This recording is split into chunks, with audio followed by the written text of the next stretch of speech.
Hi everyone दोस्तों, आप स्वस्थ होंगे, अच्छे होंगे, मैं पूरी आशा करता हूँ।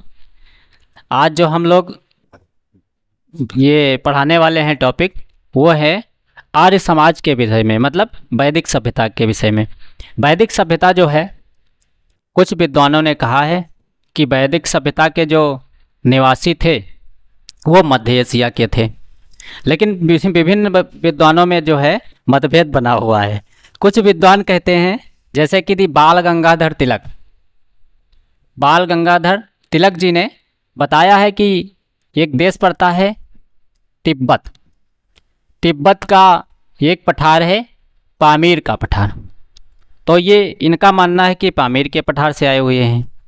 और कुछ विद्वान कहते हैं ये लोग मध्य एशिया से आकर के और भारत के पंजाब प्रांत में बसे थे। कहाँ बसे थे? पंजाब प्रांत में। अब ये इनकी जो मुख्य व्यवस्था है वो कृषि थी, कि कृषि एवं पशुपालन को ये ज़्यादा महत्व देते थे। इनका जो परिवार हुआ करता था वो कुल या वंश के हिसाब से चलता था। ग्रामीण इकाई थी और जो सभ्यता थी वो पूरी की पूरी ग्रामीण थी। जो परिवार चलाते थे या संयुक्त परिवार की व्यवस्था थी, उसमें पितृसत्तात्मक था, मतलब पिता का जो है सर्वव्यापी और सर्वमान्य अधिकार होता था। जो भी निर्णय करेगा वो पिता ही करता था। तो आर्य शब्द आया है यहाँ पर। आर्य का मतलब होता है कुलीन या श्रेष्ठ। कुलीन या श्रेष्ठ। ऋग्वैदिक काल में जो सबसे अच्छी नदी की संज्ञा दी गई है वो है सरस्वती नदी। सरस्वती नदी, इसमें नदियों में नदी या नदीत्मा कहा करते थे ये लोग। नदीत्मा का अर्थ होता है नदियों में सर्वश्रेष्ठ। तो ये इस प्रकार से जो है सरस्वती नदी को विशेष वैल्यू दिया गया है। इसके अलावा झेलम में भी, झेलम नदी मतलब जम्मू कश्मीर राज्य में पड़ती है, वहाँ पर भी ये लोग बसा हुआ करते थे। माप की इकाई थी इन लोगों की 16 के हिसाब से। ऋग्वैदिक जो व्यवस्था थी उसमें यज्ञ,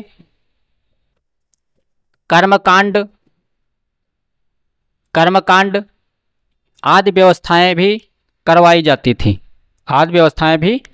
जाती थी। इनकी भाषा, इन्होंने जो भाषा का प्रयोग किया है वो थी संस्कृत। वैदिक जो लोग थे वो कौन सी भाषा का प्रयोग करते थे? संस्कृत। ठीक।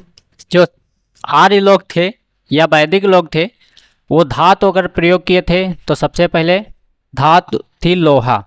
इसको कहते थे श्याम आयस। इन लोगों ने क्या नाम दिया था? श्याम आयस। एक और नदी थी उस समय में जिसका नाम था चेनाब।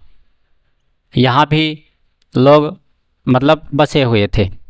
हेलो दोस्तों, अगर हमारा यह वीडियो पसंद आया हो तो लाइक और सब्सक्राइब ज़रूर करें, और कमेंट बॉक्स में कोई भी गलती हो तो उसको अवश्य डालें।